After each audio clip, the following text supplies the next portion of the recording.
kalau ada pengantin, mukanya betul-betul kayak tembok, serba palsu, bibirnya merah palsu, alisnya tebal palsu, bulu matanya panjang palsu, pantatnya gabus, semua palsu. Malah ada lagi lebih gila lagi, saya lihat dia kasih lebih alisnya. Saya bilang kenapa dikasih lebih? Dia bilang seperti artis Korea. Artis Korea baru di Bogor tinggal. Ya sudahlah. Apa dilarang berdandan? Ya silahkan, selama ibu berdandan supaya suami bangga di samping ibu, itu ibadah. Tapi kalau ibu dandan gara-gara dandan tidak sholat, beleng-beleng. Coba. Nah sekarang gimana solusinya, Ustaz? Nah, ibu wudhu dulu. Sudah wudhu, dandan. Sudah dandan, tahan kentut. Biar sudah wudhu, kentut batal. Dah habis ke Ustaz, sedikit aja keluar. Biar sedikit batal. Coba. Dua. Yang menyebabkan ibu-ibu banyak tidak sholat kalau ada pengantin. Apa? Jilbab. Saya ini sudah keliling-keliling ceramah sampai ke Malaysia, Timur Tengah, Brunei, Filipina Selatan. Ini hanya di Indonesia yang ibu-ibunya susah jilbabnya. Jilbab sakaratil maut. Masya Allah. Itu ada talinya tuh 2 meter. Dia ikat dulu. Dia ikat di lehernya. 2 meter dikasih kembang. 17 pentulnya. Ada kayak batang pohon di belakang.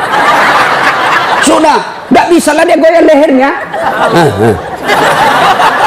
Sudah diikat. Coba. Ayo. Pakai lagi. Jilbab yang sempit. Celana roknya sempit. Suaminya bilang, cepat-cepat, buru-buru, kita ketinggalan. Tunggu sedikit, Pak. Ini dah banyak belen-belen. Tiba waktu sholat. Hayya 'alas shalah. Suaminya bilang, bu, baru aja kau pulang umroh. Itu baru 2 bulan yang lalu kau pulang umroh. Ini sudah mau asar kau belum sholat tuh. Sana pi sholat. Apa kata istrinya? Sadar kau, Pak. Saya sadar, saya suruh kau sholat. Kau ndak lihat ini jilbabku, 2 jam makainya ini. Belen-belen. Sudah ya? Bu, yang paling banyak perempuan tidak sholat kalau ada pesta. Ini kalau laki-laki kapan banyak tidak sholat? Ada Piala Champion. Subuh tidak sholat subuh. Gara-gara sepak bola. Begitu nonton dari jam 2, seri adu penalti. Bersamaan azan subuh. Pilih mana, Pak? Bapak pilih mana? Pergi sholat, ketinggalan gol, nonton, ketinggalan sholat. Akhirnya apa? Diambil sajadahnya, sholat depan televisi. Ini lebih belen-belen. Ayo. Demi Allah, apa alasan orang biasa tidak sholat? Ustaz, saya kaya Ustaz. Dia kaya aja dia tidak sholat. Ada yang kalah kayanya Nabi Sulaiman? Ada yang kaya Nabi Sulaiman? Nabi Sulaiman itu pekarangan rumahnya emas. Ada di sini pekarangan rumahnya emas. Paling kalau orang Bugis, kalau paling kaya giginya dikasih emas. Coba. Dia cakep Ustaz. Ada yang kalah Nabi Yusuf? Ayo. Tuh cakepnya Nabi Yusuf. Bayangkan cakepnya itu manusia. Ibu-ibu disuruh ngiris-ngiris bawang. Suruh lewat Nabi Yusuf seperti Pragawati. Yang kalau di atas apa itu? Catwalk. Lewat Nabi Yusuf. Ini ibu-ibu. Masya Allah. Ini bukan manusia ini. Cakep betul. Tidak sadar. Dia iris tangannya. Dia tidak rasa begitu terpesonanya dengan mukanya Nabi Yusuf. Segagah-gagahnya Ustadz Das'ad. Jangankan ngiris bawang, kentut aja hilang perhatian. Coba. Gagahnya Nabi Yusuf. Tapi tetap taat beribadah kepada Allah. Saya kuat Ustadz, binaragawan. Ada kala Nabi Musa. Nabi Musa itu bu, kalau dia kunci badannya, tembus itu bulu-bulu di bajunya. Kalau dia kunci badan, terlempar songkoknya. Kalau dia tinju orang, belum sampai tinjunya sudah jatuh itu musuhnya. Ini orang Bugis bilang karatedo, karate campur doti. Doti itu magic. Coba, hebat. Saya cerdas Ustaz. ada yang kalah cerdasnya Nabi Nuh. Sampai detik ini tidak ada orang arsitek bikin perahu di atas gunung. Semua mereka bikin perahu di pesisir pantai. Nuh alaihissalam di atas gunung bikin perahu. Cerdas, tidak sombong, tetap sujud beribadah kepada Allah. Apa lagi? Hah? Ada apa? Apa alasanmu lagi? Apa yang kita mau alasan tidak mau sholat? Jelas? Hah? Demi Allah, tidak ada keselamatan bagi mereka yang menganggap enteng sholat. Ustadz, saya ini merantau Ustadz dari Sumatera. 30 tahun sudah saya di Bogor Ustadz. Tidak bisa lepas dari kredit. Rumahnya susah, masih ngontrak-ngontrak Ustadz. Periksa sholatmu. Anak saya nakal betul Ustadz. Periksa sholatnya. Kalau sholat baik, mustahil Allah sengsarakan hidupmu. Tuhan apa yang bikin sengsara hidupnya orang yang baik sholatnya? Saya sholat Ustadz. Betul kamu sholat, tapi tidak ikhlas. Ya Allah sholat. Asar lagi. Barusan duhur. Kok tidak ikhlas bos? Ayo. Saya ikhlas Ustadz. Mana ikhlas sholat duhur sudah dekat asar? Ikhlas kan namanya itu. Ayo, mana ikhlas sholat asar sudah dekat maghrib, 1 kali wudhu itu sudah sholat asarnya, itu juga maghribnya. Mana? Maka kalau hidup kita susah, jangan cari kambing hitam, lebih periksa sholatnya. Saya sholat Ustadz, kenapa hidupku susah? Betul kau sholat, tapi sholatmu main-main, tidak semangat ketemu Allah. Allah.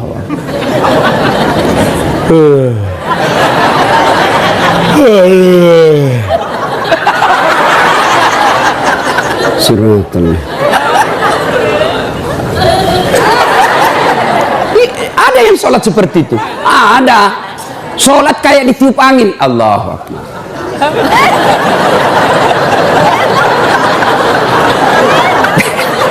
Siapa ajar kau sholat begitu? Ada juga sholat yang terlalu semangat. Allahu Akbar.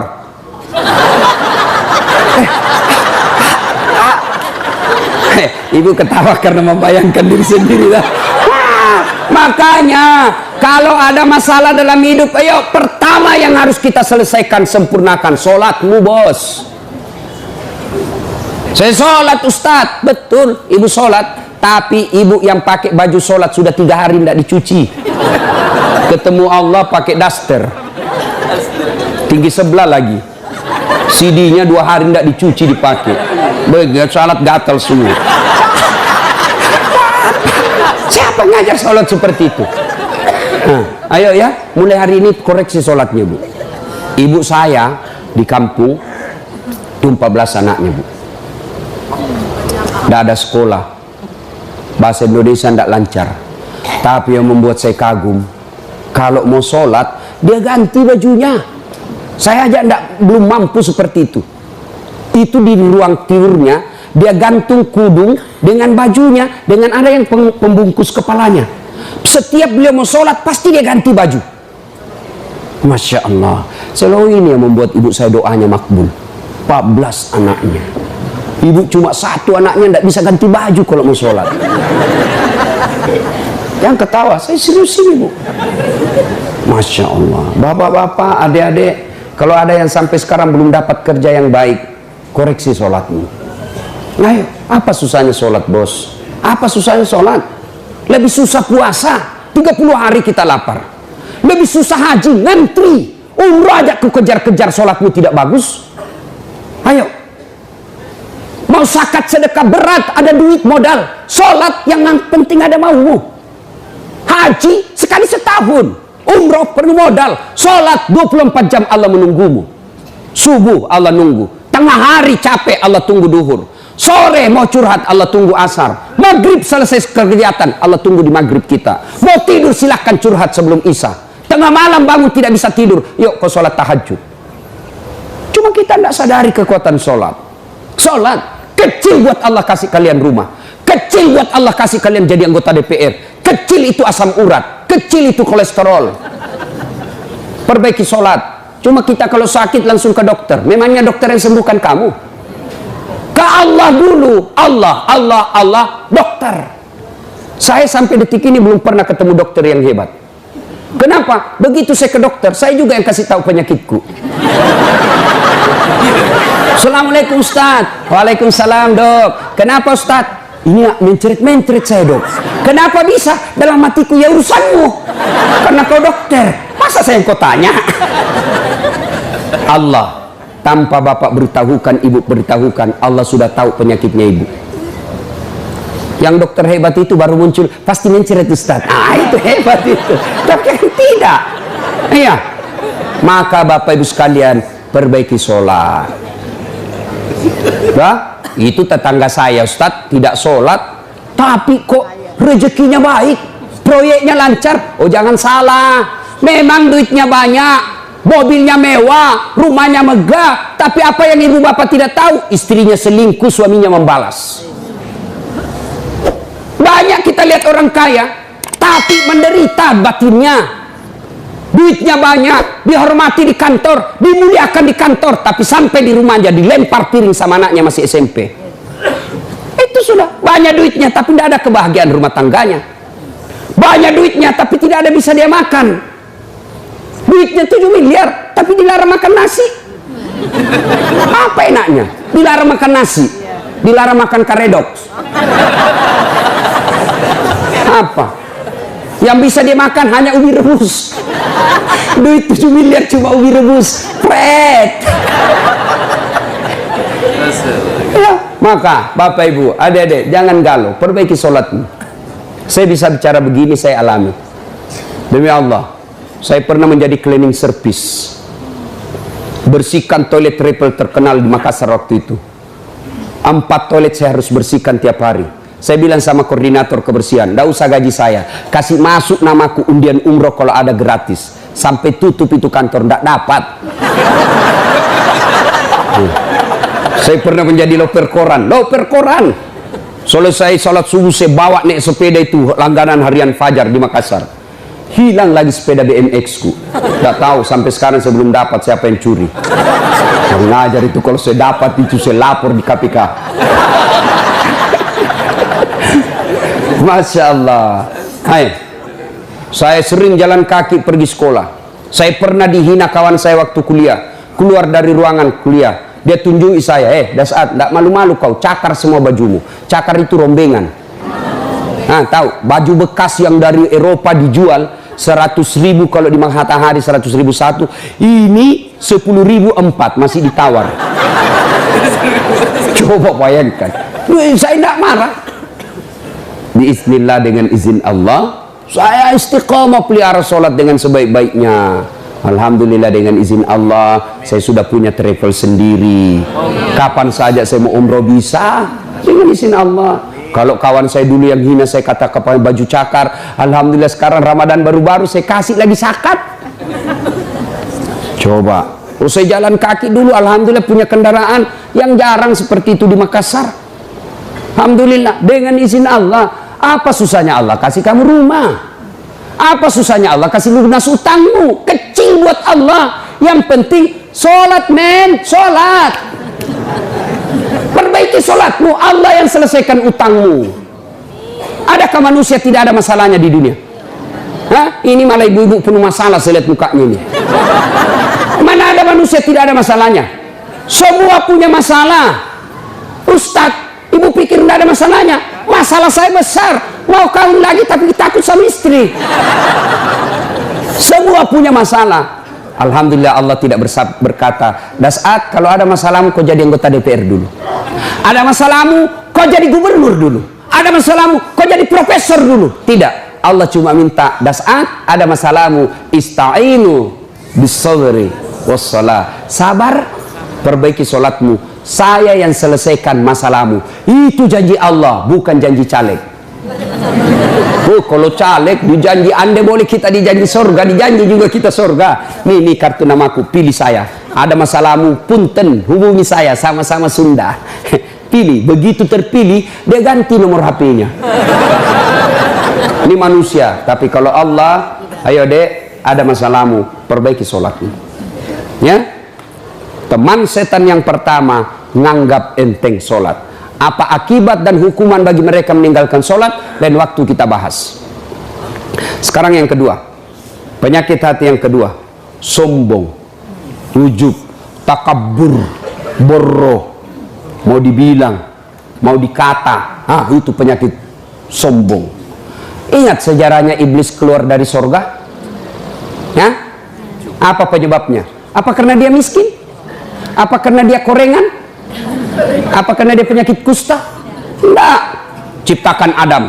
Allah perintahkan, wahai seluruh makhlukku, kau sujud di hadapan Adam. Inilah makhluk saya paling mulia. Iblis, malaikat sujud meskipun awalnya sempat protes. Tumbuh-tumbuhan, binatang sujud hormat kepada Adam. Satu makhluk Allah yang tidak mau, namanya iblis. Iblis protes, saya tidak mau ya Allah. Kenapa iblis? Adam baru diciptakan, saya senior. Masa senior hormat sama junior? Gengsi dong. Adam diciptakan dari tanah, saya dari api. Unsur kejadian saya lebih mulia dari Adam. Saya tidak mau. Allah berfirman, wah kau sombong rupanya iblis. Sombong, tidak layak menghuni sorga. Keluar kau dari sorgaku. Diusir dari sorga. Cuma iblis waktu diusir, dia minta, ya Allah, nih sebelum saya keluar dari sorga, nih ada dua proposal saya. Permohonan saya, satu, berikan saya umur yang panjang. Oke, kata Allah, kau tidak akan mati sampai hari kiamat. Kata iblis itu beranak pinak. Andai kita ketemu sama dunia, Pak, ini ada banyak di sini kita, Pak. Cuma karena dunia kita beda, maka tidak ketemu. Tapi di sini dia lihat di hati kita ini, Pak. Oh ini nih sasaran saya nanti nih. Pulang ini saya goda lagi nih supaya goda ini. Itu cuma tidak dilihat. Tuh. Yang kedua kata iblis, permohonan saya yang kedua, berikan saya skill, kemampuan, kehebatan untuk menggoda anak cucunya Adam. Gara-gara Adam saya diusir, maka saya akan melakukan perang sepanjang hidup saya. Itu iblis. Kata Allah, silakan. Salah. Ya, jangan sombong. Apa kau sombongkan dengan ilmu? Ada orang banyak betul ilmunya, Allah marah, mulai dikasih pikun. Pikun tidak ada obatnya. Selama ini dia mengajar, diprotes sama istrinya. Pak, biasanya kalau kau mau mengajar, kau cium-cium jidatku. Ini sudah hampir 2 minggu tidak pernah kau cium saya. Dan sudah bilang suaminya, astagfirullah. Berarti siapa kau cium selama ini? Ternyata pembantunya. Apa kau sombong? Pikun kau tidak bisa bedakan istri pembantu. Jangan juga modus. Teman-teman pulang dengar ceramah ini, besok dia masuk kamar pembantu, didapat sama istrinya, kukira kamu sayang. Jangan sombong dengan ilmu. Ya, pintu masuknya setan sombong. Yang kedua, apa penyebab sombong? Bertambahnya pangkat jabatan. Dan sombong. Anggota DPR, jangan sombong. Kau jadi anggota DPR karena rakyat memilihmu. Jadi bupati, jangan sombong. Kau jadi bupati karena rakyat milih. Tidak pilih, wabillahi taufiq wal hidayah, keluar kau jadi rakyat biasa. Apalagi menyebabkan orang sombong? Bertambahnya harta. Jangan sombong, nanti kau seperti Qarun. Banyak duitnya, takabur, tenggelamkan oleh Allah. Belajar dari Palu, belajar dari Donggala, Aceh, sekejap saja hancur. Jangan sombong. Apalagi membuat orang sombong? Bertambahnya ibadah. Yang tadinya malas sholat, sekarang sholatnya bagus. Bukan cuma 5 waktu, sunnah-sunnahnya pun oke. Mulai sombong, jangan. Allah senang orang yang alim, tapi Allah tidak senang orang yang sombong. Puncak kesombongan, tidak mau sujud di hadapan Allah. Dalam hadits qudsi Allah jelaskan, ada 3 temannya setan di dunia. Satu di antaranya ghaniyun mutakabbir, orang kaya yang sombong. Kaya harta sombong, temannya setan. Kaya ilmu, ilmuwan sombong, temannya setan. Kaya pangkat pejabat, temannya setan. Tapi masih masuk akal. Orang masih, ya wajarlah dia sombong, dia wali kota. Wajarlah dia sombong, banyak duitnya. Wajar dia sombong, tinggi ilmunya. Tapi temannya setan.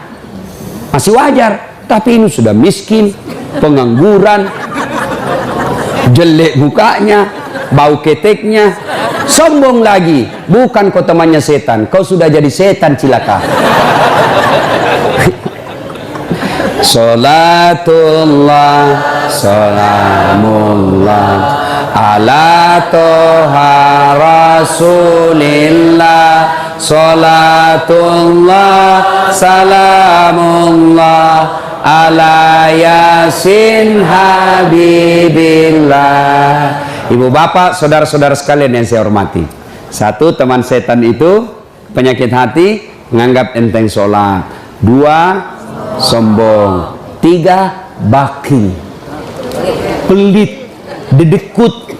Orang Bugis bilang seke, kikirigalla paku jambatan. Itu pelit sekali. Itu temannya setan. Ibu-ibu mau lihat pelitnya ibu? Coba kalau dia beli sayur. Hobi memang dia nawar. Kalau dia ke pasar, beda 1000 dia kelilingi tuh pasar. Beda 1000 tuh dia kelilingi. Bu, halo ibu. Bu, kalau ibu belanja di Trans Studio, Trans Mall, atau Alfamidi, Alfamart, tawar apa tidak? Tidak. Tawar apa tidak? Tidak. Coba kau tawar, dibilang ke orang gila. Lalu pedagang kasihan yang sesama kita pribumi datang naik sepeda motor, kadang kala sepeda, dia datang, dia sudah panggil kita, ya Bu Haji, Bu Haji makin cantik aja, masih nawar. Apa namanya kalau bukan pelit? Sudah enaknya itu. Berapa mas? 10.000 Bu Haji. 11.000 ya. Mantap. Kalau kan ibu-ibu yang suka nawar, kalau bapak-bapak kan tidak suka nawar ya. Ini ibu-ibu tuh suka betul nawar. Bu, ibu mau tidak suaminya diambil orang? Mau? Silahkan pelit. Orang pelit itu tidak ada yang suka. Bahkan orang pelit sekalipun tidak suka sama orang pelit.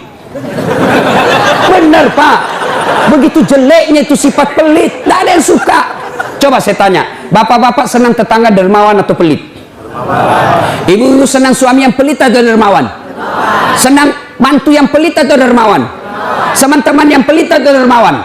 Dermawan, tidak ada orang suka orang pelit. Bahkan orang pelit pun tidak suka sama semuanya pelit. Jangkau ke rumahnya, pelit dia itu, padahal dia juga pelit. Begitu jeleknya itu sifat pelit. Demi Allah, tidak ada orang bangkrut gara-gara sedekah. Adakah pernah bapak dengar, mas, tuh yang di sudut rumah di komplek, tuh kaya betul dulu Ustadz, cuma karena dia rajin sedekah, bangkrut. Ada? Tidak pernah. Biasa kita ini sangka buruk kepada Allah, tidak mau bersedekah karena sangka buruk. Nanti saya makan apa? Nanti saya makan apa? Jangan cemas rezeki, jangankan diambil orang, tertukar saja tidak.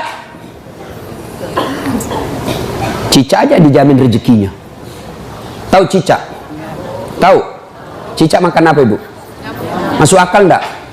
Enggak masuk akal. Gimana caranya? Satu di dinding, satu terbang. Di mana ketemu? Enggak ada terminalnya. Kalau pesawat terbang, kita jalan, ada ketemunya. Di mana? Di bandara. Ini cicak satu terbang, satu di dinding. Di mana ketemunya? Tapi lagu kita waktu kecil kan, cicak-cicak di dinding, diam-diam merayap, datang seekor nyamuk. Nyamuk yang datang. Nyamuk yang datang. Allah jamin rezekinya. Lagu tidak bilang cicak lompat ke nyamuk. Setengah mati cicak, kasihan. Iya kan? Itu cicak, tidak sarjana, tidak punya kursus, tidak ada kaki, tidak ada otaknya, tidak cerdas, bisa hidup. Apalagi ibu, jangan pelit. Sedekah, Allah sudah jamin rezekimu. Bu, ada suaminya mulai selingkuh? Ada? Tidak usah curhat sama tetangga, apalagi curhat di Facebook. Tak kusangka kau begitu. Pret, beleng-beleng. Rahasia keluargamu kau ungkap di Facebook. Begitu mulai, bu, ciri-ciri laki-laki yang sudah mulai lain-lainnya. Kalau yang selama ini tidak pernah pakai sisir keluar, tiba-tiba rapi. Tidak pernah pakai parfum, tiba-tiba beli parfum malaikat subuh. Nah, yang tadinya keluar rumah tidak pernah pakai setrikaan, langsung rapi. Yang paling mencurigakan kalau dia terima SMS dalam kamar mandi. 70% wajib dicurigai. Nah, kalau sudah begitu ibu tidak usah curhat sama tetangga, lebih curhat kepada Allah. Bangun ibu sholat hajat, Lakukan sampai 8 rakaat. Setiap 2 rakaat di sujud terakhirmu kau berdoa kepada Allah. Ya Allah, Engkau yang membolak-balikkan rasa cinta dalam hati suamiku. Tidak mungkin aku bisa mengendalikan cintanya. Ya Allah, tidak mungkin aku jaga dia 24 jam. Engkau yang maha menjaga ya Allah. Ya Allah, pelihara suamiku dari godaan perempuan lain. Ini ada duit saya 500.000. Saya tolak bala besok ke panti asuhan. Mudah-mudahan 500.000 suamiku terhindar dari wanita jahat. Bismillah. Coba amalkan itu, Bu. Coba amalkan. Yang jadi masalah kalau suaminya juga sudah tahu rumusnya. Dia bangun juga sholat tahajud. Dia bangun pula sholat tahajud. Istrinya sebelah, kamar sebelah, suaminya kamar sebelah. Ya Allah, capek sudah saya lihat istri saya, ya Allah. Ngamuk aja kerjanya, marah-marah aja, berat badannya juga makin tambah, ya Allah. Tak tahu dilihat dari mana dia seksi. Ya Allah, ini ada duit saya 500.000. Tolak bala ya Allah. Mudah-mudahan istriku ikhlas saya kawin lagi.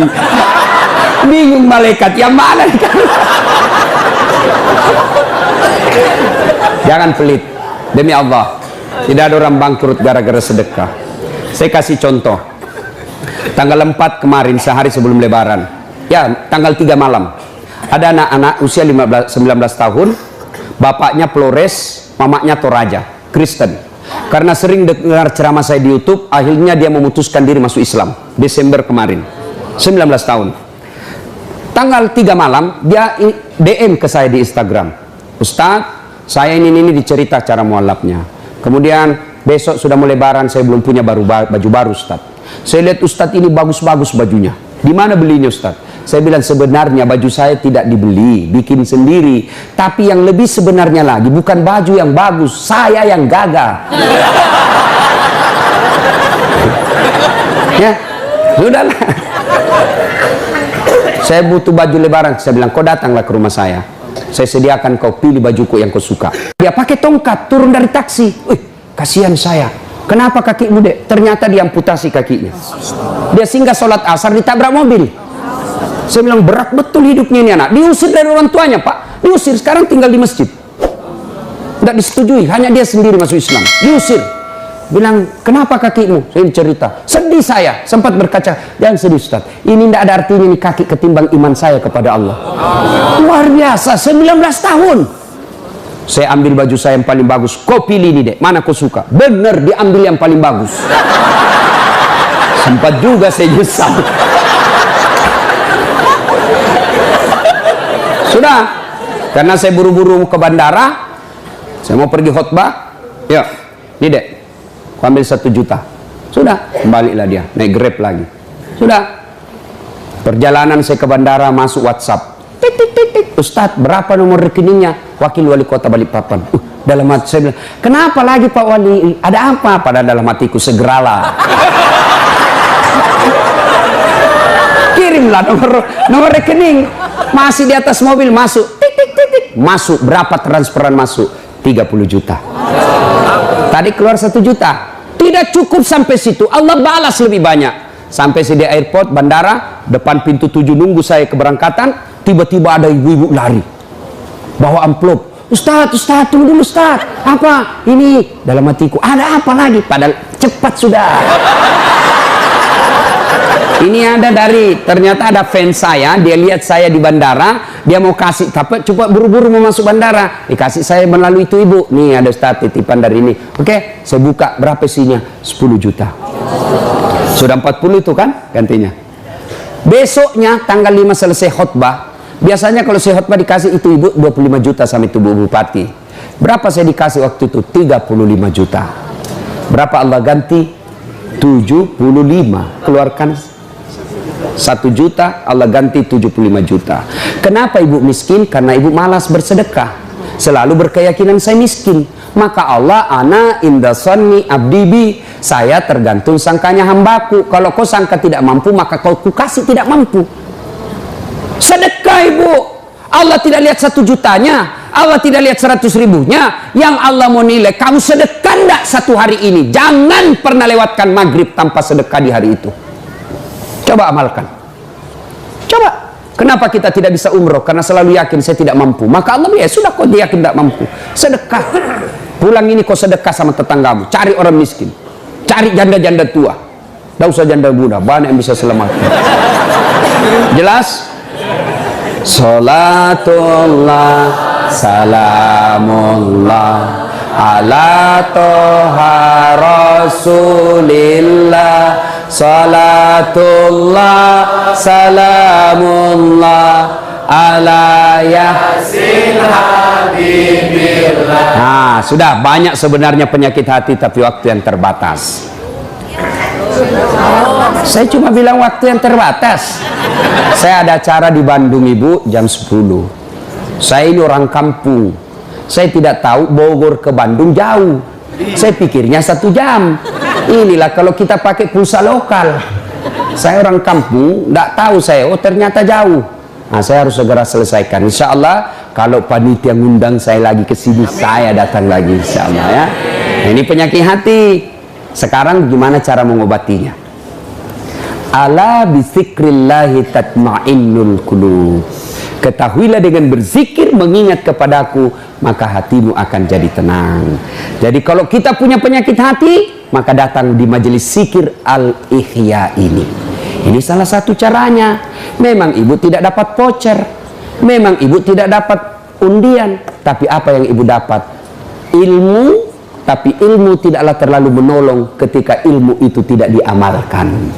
Amalkan yang Bapak Ibu tahu, maka Allah akan berikan ketenteraman jiwa, ketenangan hati. Kalau hati sudah tenang, itulah kekayaan kita yang paling baik. Ibu Bapak, inilah tausiah kita. Mudah-mudahan